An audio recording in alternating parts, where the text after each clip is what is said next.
What's going on YouTube? JHborn here, and welcome back to another edition of my DC comic book reviews. In this video, we're going to be talking about Nightwing, issue number 108, written by Tom Taylor, art by Stephen Byrne, the backup written by Michael W. Conrad and Serge Arcuna. I think that's how you pronounce it, and I think Adriano Lucas does the coloring work on this particular storyline. So, in the previous issue, we saw Nightwing go off with his ex-girlfriend, Rick Grayson's ex-girlfriend, Bea, about going after somebody, and turns out like she was secretly a pirate queen, which I do think makes her a more interesting character. Like she's way more interesting in this like Tom Taylor run than she ever was when she was Rick Grayson's girlfriend. I mean, that's what I'm just gonna say. Like I said, having her be like some sort of pirate queen, like, okay, this is actually kind of a cool, fun little side story. Yes, my complaints still stand that this book never seems to wrap up like any other storylines and just keeps doing other like random side filler quests that come across as kind of easy for Nightwing and the Titans to kind of show up and solve. And now we're going to go into the Titans Beast World thing. And I still say, I think if we finished the Heartless storyline, then kind of did some of this other stuff, then things would be better off. But it feels like we're kind of at like a bit of a stalemate in some ways with this series. It's like, okay, some fun little side adventures of Nightwing. We're never going to wrap up this Heartless thing. We'll just kind of keep doing other like random side quests, if you will. And that's what the storyline is. But is it a bad side quest? No, I think it's actually kind of fun, a little bit interesting. There's some exciting looking artwork, and Bea has been made more of an interesting character than she ever was before by having her be some secret pirate queen in secret pirate society. And plus, I feel like this is more of a fan servicey issue by having Nightwing just dress up like some sort of pirate. I guess it'll kind of sell some books, if you will. We also do find out that she's kind of secretly been helping off to the side, allowing Nightwing to kind of like do things that have been going on behind the scenes, given how corrupt Blüdhaven is. Because one thing I've kind of talked about, and I think several others have, is that things seem to be like way too easy for Nightwing and everyone else within this book.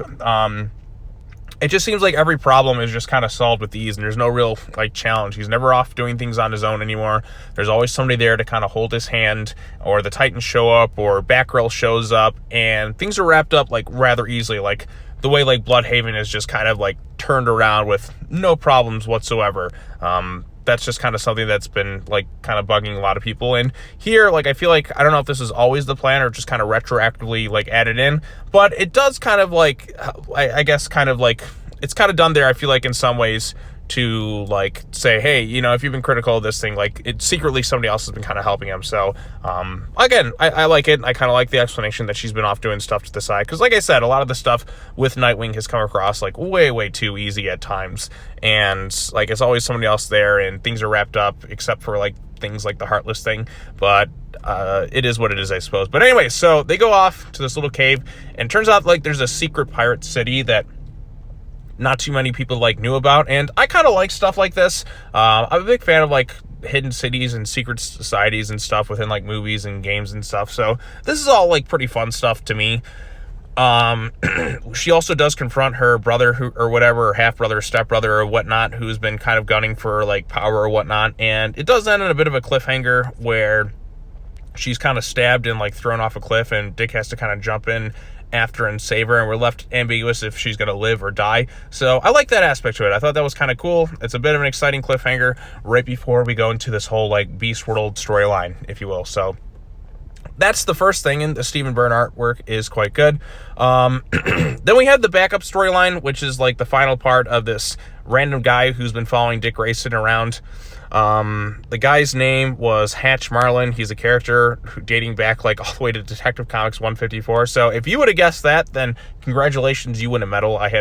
That's so old at this point. So like, I mean, who's going to remember that stuff? But the main selling point of this particular backup storyline is the artwork. I think it's actually a little bit better than the artwork in the main storyline. Not to say the main storyline isn't good. I think it is, but the backup artwork here is pretty special, spectacular looking from start to finish. Now, there are some downsides to this. We never really get to see Nightwing fully like beat this guy up. He's kind of just like already wrapped up, if you will. Like he was trying to go on a date with Babs, and that didn't quite go so well.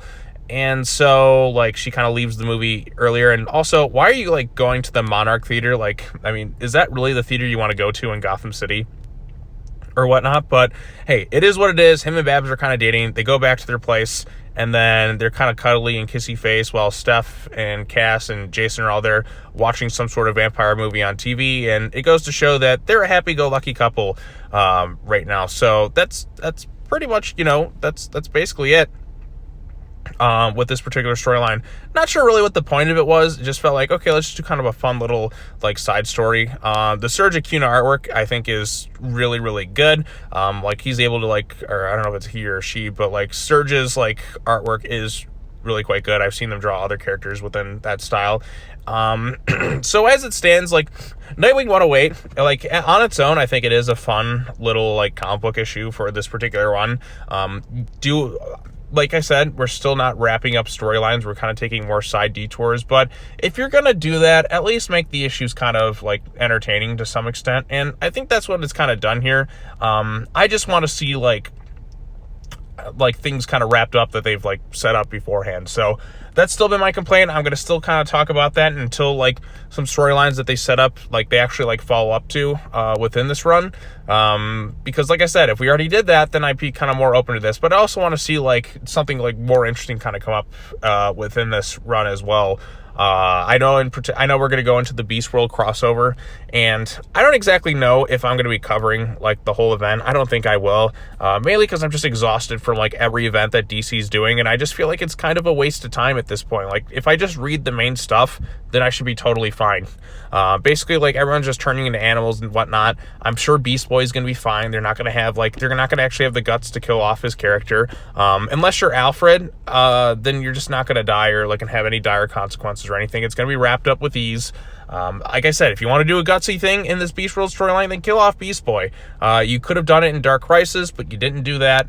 Like at least like have some lasting stakes to this event. Like have the guts to do something, DC. Like if you're gonna do this Beast World event, it's not to say that I like hate Beast Boy or anything. I like his character or whatnot, but I mean, come on, if you're gonna do something with this event, at least have like a big lasting consequences. Like Night Terrors felt like nothing.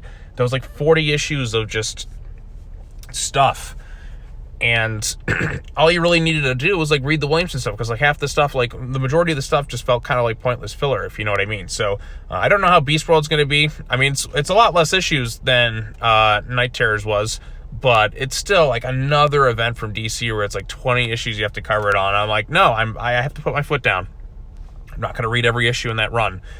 Maybe I might if it's like if it drops on the DC app like a month later, then okay, I might read some of that stuff, but I'm not going to like pay and cover every issue with it. I think I got to put my foot down for this event. I'm just not that interested in it. All the DC characters are turning into weird looking animals, if you will. So, but anyways, I'm getting off track. As it stands, I did enjoy Nightwing issue number 108. I think the artwork in the main storyline and the backup is quite good. While the backup has better art, it has the less interesting story than what the main storyline is, and the main storyline has some pretty good artwork. And like I said, I liked how they've made Bea a more interesting character than she ever was. They do sort of kind of like slightly do some stuff to where they kind of retroactively kind of fix some issues within the Nightwing run about how things have been a little bit too easy by showcasing that, hey, Bea was off to the sides, kind of using her influence to kind of get things done in Blüdhaven. So I like that aspect to it. I think that's a good way to kind of tweak some slight criticisms, if you will. So like I said, this is a pretty good issue on its own. I just kind of wish we could wrap up some of these other storylines and plot threads that have been set up, because a lot of this stuff has just kind of gone nowhere and we're just kind of moving off and doing other things. And I wouldn't have as much of a problem with that if we actually like went back and finished some things, because we're kind of at a stalemate within this book. Maybe things will change post Beast World, but at this point, I'm just not going to hold my breath. So if we're going to keep doing these random side storylines that really don't like push the narrative forward as much as I think they should by this point, given how many issues Taylor has had on this run, at least make them fun and entertaining. And like I said, this one is a fun and entertaining arc, if you will. But anyways, if you have any thoughts on this particular issue, let me know what you thought of it in the comment section down below. Be sure to like this video, share it with your friends, subscribe to the YouTube channel for more content, hit that bell for notifications, all that fun stuff. And as always, take care now. Bye-bye then, and I will see you all in the next video. Peace.